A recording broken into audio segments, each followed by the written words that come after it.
Good morning students. आज हम MCom first semester का इंडियन फाइनेंशियल सिस्टम सब्जेक्ट्स का यूनिट 2 जो बैंकिंग अपन पढ़ रहे हैं उसी में एक इम्पॉर्टेंट कॉन्सेप्ट है, वो है types of deposits and loans and advances है। ये इंडिया की जो कमर्शियल बैंकिंग सिस्टम या बैंक्स है उसके अंतर्गत ये जो loans and advances and deposits की जो प्रैक्टिसेस जो चलता है या प्रोडक्ट्स एंड सर्विसेज प्रोवाइड कर रहे हैं उसके बारे में आज हम पढ़ेंगे।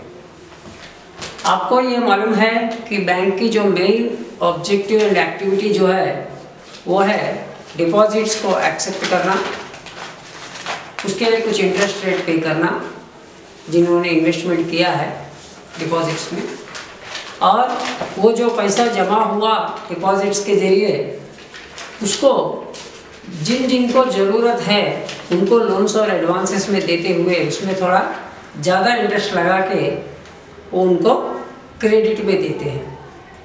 तो ये जो लेने वाले इंटरेस्ट और देने वाले इंटरेस्ट के बीच में जो फ़र्क है, डिफरेंस है, वो बैंक की मैनेजमेंट एंड प्रॉफिटेबिलिटी और डिविडेंड में कन्वर्ट होता बाद में।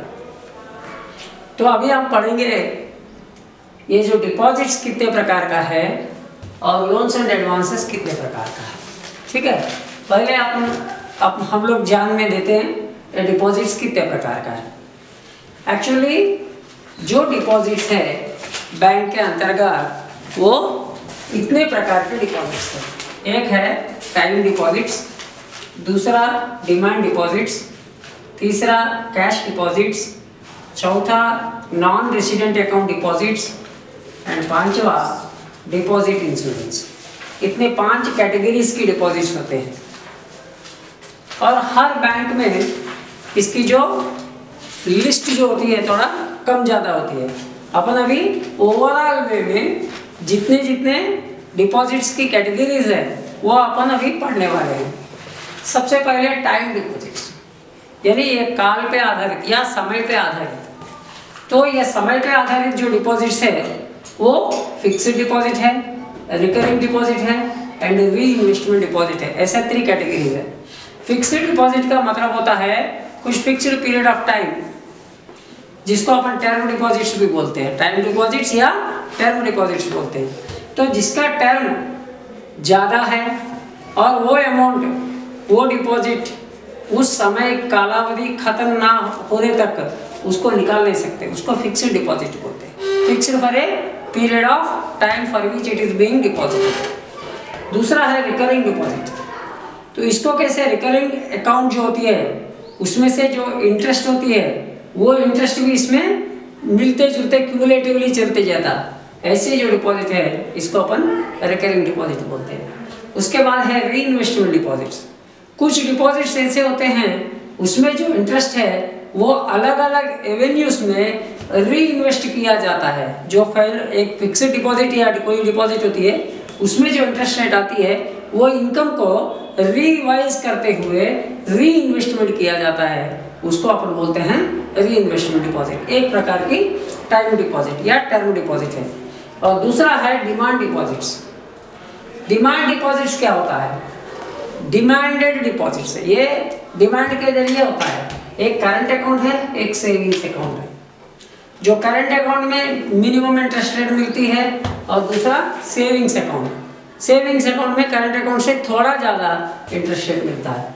ये अपना अकाउंट्स जो होते हैं बैंक में, वो जो अकाउंट्स है वो भी एक तरह की अपनी पैसा बैंक के तरफ डिपॉजिट है, इसलिए उसको बोलते हैं डिमांड डिपॉजिट्स। कभी भी कस्टमर डिमांड करेगा तो उनको उनका पैसा वापस देना पड़ेगा। यानी यहाँ कस्टमर अपनी विल के ऊपर है, जब तक उनको चाहता है वो पैसा वो बैंक में वो अकाउंट में रख सकता है, नहीं है तो वो निकाल सकता है। लेकिन अभी थोड़ा सी चेंज हुआ है। अगर आपको अकाउंट कंटिन्यू करना है, आपको अकाउंट में थोड़ा बहुत पैसे जो है मिनिमम बैलेंस करके जो बोलते हैं, इसमें 0 बैलेंस वाले अकाउंट्स भी है, मिनिमम बैलेंस वाले अकाउंट्स भी है। Actually most of the accounts are minimum balance accounts है। ठीक है, वो एक है। और दूसरा बात कासा डिपॉजिट्स। कासा माने current account and savings account. Purely ये अकाउंट मेंटेनेंस या डिपॉजिट नहीं है, लेकिन प्योरली अकाउंट मेंटेनेंस है। इसको हम बोलते हैं कासा डिपॉजिट्स। यानी ये हर बार बदलती रहती है, उसकी बैलेंसेस बदलती रहती है। उसके बाद है non resident account deposits. Non resident account का मतलब होता है जो सिटीजन्स है अपने देश के हैं, लेकिन अपने देश में ना रहते हुए और एक देश में चाहे नौकरी हो, बिजनेस हो या कोई भी अदर पर्पस में गए होंगे, वैसे लोगों की जो कमाई होती है, उनकी जो सेविंग्स होती है, उनको ऐसे 3 प्रकार के अकाउंट्स में डिपॉजिट किया जाता है। एक है NRO अकाउंट है, दूसरा NRE अकाउंट है और तीसरा FCNR अकाउंट है। NRO अकाउंट का फुल फॉर्म क्या है? नॉन रेसिडेंट ऑर्डिनरी अकाउंट है। ये नॉन रेसिडेंट ऑर्डिनरी अकाउंट है। इसका मीनिंग क्या होता है? ये जो नॉन रेसिडेंट इंडियंस है वो अपने सेविंग को एक फिक्स्ड डिपॉजिट के नाम से कोई भी बैंक के ब्रांच में या बैंक में वो डिपॉजिट करके रखते हैं और वो आउटसाइड ऑफ द कंट्री रहती है। और ये जो अकाउंट जो है ये ट्रांजैक्शन इन रुपीस में करती है। इसको अपन बोलते हैं नॉन रेसिडेंट ऑर्डिनरी अकाउंट है। और दूसरा है नॉन रेसिडेंट एक्सटर्नल अकाउंट है, इसको बोलते हैं NRE, non resident external account है। ये रुपी डोमिनेटेड अकाउंट है, NRA से ओपन किया जाता है, लेकिन इसमें जो डिपॉजिट होती है पैसा वो फॉरेन करेंसी में डिपॉजिट होती है। पर्टिकुलरली अमेरिका में रहने वाले डॉलर में करते हैं, फ्रांस में रहने वाले पेसो में करते हैं, जापान में रहने वाले येन में करते हैं, वैसे बांग्लादेश में रहने वाले टाका में करते हैं। ऐसे कंट्री की जो करेंसीज है, जिस कंट्री से वो बिलोंग्ड है उस कंट्री की करेंसी में ये डिपॉजिट होती है, लेकिन उसकी ट्रांजैक्शन कन्वर्शन क्या होती है? रुपी ट्रांजैक्टेड अकाउंट है। ऐसे एक अकाउंट है जिसके जरिए अपने बैंक को या अपने देश को क्या लाभ है? फॉरेन करेंसी मोबिलाइज होता है, अपने फॉरेन एक्सचेंज रिजर्व्स जो है वो बढ़ते रहता है। और तीसरा जो है FCNR, इसका फुल फॉर्म क्या है? Foreign currency non resident account. ये भी एक फॉरेन करेंसी बेस्ड अकाउंट है, लेकिन मोस्टली ये फॉरेन करेंसीज में ही ट्रांजैक्ट होते रहते हैं। इसको बोलते हैं foreign currency non resident account है, foreign currency non resident account है। उसके बाद है डिपॉजिट इंश्योरेंस। ये डिपॉजिट इंश्योरेंस क्या है? अपने डिपॉजिट्स बैंक में रहते हैं, अपना पैसा कम हो ज़्यादा हो कुछ भी हो अपन डिपॉजिट करके रखते हैं या अकाउंट में रखते हैं। एक आधी बार समझो अपना बैंक इंसॉल्वेंसी पोजीशन में आ गया है या अपने बैंक की जो पेइंग कैपेसिटी है वो कम हो गया है, तो फिर क्या होता है? अपने को रिस्क आती है। अपने अमाउंट जो ऑलरेडी वहाँ पे इन्वेस्टेड है as a deposit, as a bond, कुछ भी हो, तो ऑटोमेटिकली अपने पैसे अपने को खतरे में आते हैं। तो ऐसी जो परिस्थिति जब आती है तो अपने को इसके ऊपर एक इंश्योरेंस की प्रोटेक्शन मिलती है। तो ये प्रोटेक्शन कवरेज जो जिसके लिए जो डिपॉजिट है उसको अपन डिपॉजिट इंश्योरेंस प्रोटेक्शन के जरिए करते हैं। ये भी एक पर्टिकुलर टाइप ऑफ डिपॉजिट है। तो इसको कंट्रोल करने वाले क्या है? Deposit insurance corporation of India. Deposit insurance corporation of India ये अपने डिपॉजिट्स को इंश्योर करती है और अपनी डिपॉजिट्स में जो अमाउंट है उसकी प्रोटेक्शन अपने को मिलती है। तो ये है 5 प्रकार की डिपॉजिट्स है। अब दूसरा अपन जाएंगे लोन्स एंड एडवांसेस। ये जो लोन्स एंड एडवांसेस जो है, दूसरा जो ट्रांजैक्टिंग नेचर ऑफ बैंक है वो है लोन्स एंड एडवांसेस। ये लोन्स एंड एडवांसेस 2 प्रकार के होते हैं। एक है सिक्योर्ड लोन्स एंड एडवांसेस, दूसरा है unsecured loans and advance. Secured loans and advances का मतलब क्या होता है? जब एक कस्टमर को लोन चाहिए तो बैंक क्या करता है? उस लोन के अगेंस्ट में कुछ तो भी सिक्योरिटी मांगता है, चाहे वो 100% सिक्योरिटी हो, चाहे वो 50% सिक्योरिटी हो या 40% सिक्योरिटी। जनरली अपने को जितने भी security based advances and loans है वो इसमें आता है। और दूसरा क्या है? अनसिक्योर्ड लोन्स एंड एडवांसेस है। कुछ लोन्स एंड एडवांसेस ऐसे होते हैं जिसके लिए कोई सिक्योरिटी नहीं है। फॉर एग्जाम्पल गवर्नमेंट को बैंक ने दिया पैसा, समझो तो ऑटोमेटिकली वहाँ सिक्योरिटी लेने की कोई गरज नहीं है। तो ये आएगा अनसिक्योर्ड लोन्स एंड एडवांस। इसके अलावा बहुत सारे कंपनीज को मर्चेंट बैंकिंग के जरिए जब लोन्स एंड एडवांसेस मिलता है तो वो भी most of the times unsecured loans and advances. For example government ने एक प्राइवेट कंपनी या इंस्टीट्यूशन के साथ में एक एमओयू किया है कि पब्लिक प्राइवेट पार्टिसिपेशन में अपने को एक इंस्टीट्यूशन खड़ा करना है या एक प्रोजेक्ट को डेवलप करना है या एक कंस्ट्रक्शन करना है, फॉर एग्जांपल रोड कंस्ट्रक्शन। तो उसके लिए पब्लिक गवर्नमेंट हो गया, फिर प्राइवेट मैंने जो कॉन्ट्रैक्टर है, जो कंपनी है, जो एक काम को देखती है उसको, फिर उनको पैसे की जरूरत है तो उसके लिए क्या करता है, उसको पब्लिक सेक्टर में जो बैंक्स है उनको कंस्ट्रक्शन के लिए जो फाइनेंशियल रिक्वायरमेंट्स है वो प्रोवाइड करती है। तब क्या होती है, देयर इज नो सिक्योरिटी। इस type of loans and advances को जो बोलते हैं अनसिक्योर्ड लोन्स एंड एडवांसेस। अब इसमें बहुत सारे secured loans and unsecured loans and advances है, उसके एक लिस्ट यहाँ लिखा है। पर्सनल लोन्स, व्यक्तिगत स्तर पे, फॉर एग्जांपल मेरे को अगर लोन चाहिए, बैंक में जाता हूँ और मैं लोन ले लेता हूँ, उसके लिए जो प्रोसेस है उसके हिसाब से मैं प्रोसेसिंग करता हूँ, एप्लीकेशन करता हूँ, वेरिफिकेशन करेगा वो लोग, फिर उसके बाद मेरे को एक खबर आएगी कि आपका लोन सैंक्शन हो गया है, आप आके ले सकते हो। So this is what we call it as personal loan, means the loans given to individuals और may be the customers of the bank, they will be coming under the personal loans. उसके बाद है credit card loans. आपको मालूम है credit card क्या होता है, डेबिट कार्ड एक है, क्रेडिट कार्ड एक है। डेबिट कार्ड क्या होता है, अपनी जो अकाउंट में जो बैलेंस है वो बैलेंस सीमित होने तक ही अपना एटीएम कार्ड या डेबिट कार्ड को अपन यूज कर सकते हैं, लेकिन क्रेडिट कार्ड वैसा नहीं है। क्रेडिट कार्ड माने क्या है, अपने को अपने अकाउंट में पैसा रहे ना रहे तो भी अपन पैसा ले सकते हैं, लेकिन वो पैसा अगर अपना लिमिट क्रॉस हो गया तो भी अपने को जब पैसा मिल रहा है तो उसके लिए बैंक क्या करेगा, अपने ऊपर जिस समय से अपने लिमिट एक्सीड होकर अपन ने पैसा लिया वो ओवरड्राफ्ट जैसे, तो उसके लिए उसका इंटरेस्ट रेट लगेगा, जिसको अपन बोलते हैं क्रेडिट कार्ड लोन्स। अब बहुत सारे कंपनियां, अब बहुत सारे बैंक्स अपने को हर दिन फ़ोन करते रहते हैं। जब भी अपन बैंक में जाते हैं बैंक वाले भी बोलते हैं तो आपको क्रेडिट कार्ड चाहिए क्या, आपको तुरंत क्रेडिट कार्ड मिलेगा। तो क्रेडिट कार्ड क्या होता है, एक तरफ से अपने को विदाउट हैविंग एनी बैलेंस अपन बैंक की जो अमाउंट है उसको अपन कहीं भी ट्रांजैक्शन में यूज कर सकते हैं, लेकिन उसके लिए क्या है, सम इंटरेस्ट रेट है which is more than the actual interest rate on A loan, वो अपने को देना पड़ेगा। सच टाइप ऑफ लोन्स जो होते हैं वो क्रेडिट कार्ड लोन्स। उसके बाद है home loans, is a natural one. किसी भी आदमी को अगर अपने घर बनाना है या लैंड लेना है, लेने के बाद घर बनाना है तो लोन हाउस कंस्ट्रक्शन के लिए, होम कंस्ट्रक्शन के लिए अपने को जब लोन्स मिलता है उसको अपन बोलते हैं होम लोन्स। उसके लिए एक टर्म रहती है, वो टर्म के अंतर्गत अपने जो लोन मिलती है और वो टर्म में क्या है, हर महीने अपने को ईएमआई देना पड़ता है, इजी मंथली इंस्टॉलमेंट्स देना पड़ता है, वो इंस्टॉलमेंट्स के जरिए अपने को होम लोन मिलता है। उसके बाद है व्हीकल लोन्स।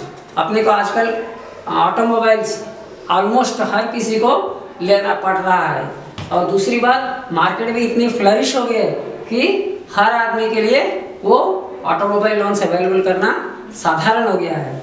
जो ऑटोमोबाइल्स अपन लेते हैं, चाहे वो 2 व्हीलर हो, 4 व्हीलर हो या ट्रक्स हो, बसेस हो, इंस्टीट्यूशंस जब ले रहा है या ह्यूमन बींग्स या कस्टमर्स ले रहा है, उनके लिए व्हीकल लोन्स की प्रोविजन भी किया जाता है, जिसके जरिए उनको ईएमआई पे करना पड़ेगा और up to the term of the completion of the complete settlement of the loan account. उसके बाद है स्मॉल बिजनेस लोन, इसको अपन बोलते हैं रिटेल बिजनेस लोन्स। पेटी ट्रेडर्स जो रहते हैं, जिसके पास उतना ज़्यादा फाइनेंसिंग क्षमता नहीं रहती, उन लोगों के लिए स्मॉल बिजनेस लोन्स है, ठीक है। जैसे बचत गट वाले बोलते हैं वैसे जो स्मॉल बिजनेस लोन्स। उसके बाद पेडे लोन्स, ये जो नया कॉन्सेप्ट नहीं है, ये पेडे लोन क्या होता है, जिस दिन अपना सैलरी मिलता है उसी दिन अपने सैलरी से उतना अमाउंट कट जाती है और अपनी सैलरी में वो ऑटोमेटिकली कट होकर अपने को रिमाइनिंग पैसा मिलता है। इसको आप बोलते हैं सैलरी अकाउंट लोन बोलते हैं या पेडे लोन्स बोलते हैं। उसके बाद कैश एडवांसेस। कभी कभार अपने को ट्रांजैक्शन करते वक्त अपने पास जो पैसा है वो कम पड़ जाता है, पर्टिकुलरली बिजनेस करने वाले लोगों को, तो उसके लिए कैश इन एडवांस दे देते हैं, बाद में वो लोग डिपॉजिट करते हैं। जिस दिन डिपॉजिट किया, जिस दिन लिया, उसके बीच की जो टाइम है उसके ऊपर थोड़ा नॉमिनल इंटरेस्ट रेट फिक्स करके जो अवेल किया है कैश एडवांस उनके ऊपर लगाया जाता है, उसको बोलते हैं कैश एडवांस। उसके बाद है एग्रीकल्चरल लोन्स। जितने भी फार्मर्स हैं, किसान लोग हैं, उनके लिए जब भी सीजन आता है, वो सीजन के समय में सीड्स या बीज खरीदने को, फर्टिलाइजर्स खरीदने को, और जो लेबर चार्जेस है या मशीनरी चार्जेस है उसको हार्वेस्टिंग करने को, उसी समय में जब भी सीजनल रिक्वायरमेंट्स होती है उस समय में अपने को एग्रीकल्चर लोगों को, फार्मर्स को जो लोन्स देता है वो है एग्रीकल्चरल लोन्स। इसके ऊपर बहुत सारी कम इंटरेस्ट रेट रहती है। उसके बाद गोल्ड लोन्स, ये हाइपोथिकेशन लोन्स या मॉर्टगेज लोन्स बोलते हैं, ठीक है। तो ये जो गोल्ड लोन्स है जनरली अपने पास पुराने ज़माने में करते थे, पैसा नहीं रहे तो चलेगा, सोना है तो कभी भी वो काम में आएगा। वैसे गोल्ड लोन्स है जिसको पैसे की ज़रूरत है लेकिन उनके पास पैसा नहीं है, वो क्या करता, अपना गोल्ड लेके जाता और बैंक में उसको मॉर्टगेज करते हैं या हाइपोथेकेट करते हैं और बैंक के पास उसके लॉकर में रखते हैं, और जितना गोल्ड अपन ने दिया उसकी कुछ परसेंटेज ऑफ अमाउंट अपने को लोन करके बैंक देती है, और वो लोन में अपने को इंटरेस्ट रेट कट होता है। ऑटोमेटिकली जिस दिन अपना लोन खत्म हो गया, ऑटोमेटिकली अपना सोना अपने को वापस हो जाता है। ये secured way of doing the loan और getting the loan from the banks by mortgaging the gold. इसके अलावा भी अपने घर के जो डॉक्यूमेंट्स है, अपने इंश्योरेंस पॉलिसीज है, या बहुत सारे जो वैल्यूएबल पेपर्स है या डीड्स है, उसको भी अपन हाइपोथेकेट करके या मॉर्टगेज करके अपन लोन्स ले सकते हैं। उसके बाद है एजुकेशनल लोन्स। आजकल बहुत सारे महंगा हो गया एजुकेशन लेना, automatically high level education, professional education, foreign country education, ऐसे जब आता है तो ऑटोमेटिकली नॉर्मल पर्सन के पास उतने रिसोर्सेस नहीं रहते उसको एफोर्ड करें, तो ऑटोमेटिकली बैंक्स बोलो अपने को, फाइनेंशियल इंस्टीट्यूशंस क्या करते हैं, एजुकेशन लोन देते हैं। कैसे एजुकेशन लोन देते हैं, अपने स्टूडेंट्स को उनकी एक नॉर्मल सिक्योरिटी जो पेरेंट्स की तरफ से मिलता है उसके ऊपर एजुकेशन लोन देता है, और एजुकेशन लोन की जो रीपेमेंट होती है जब उनकी एजुकेशन क्वालिफिकेशन आ जाता है, उनकी नौकरी शुरू होता है, तब उनकी सैलरी से उनकी loan along with the all these years interest rate के साथ वो कलेक्शन शुरू होता है, जिसको अपन बोलते हैं एजुकेशनल लोन्स। उसके बाद है कंज्यूमर ड्यूरेबल लोन्स।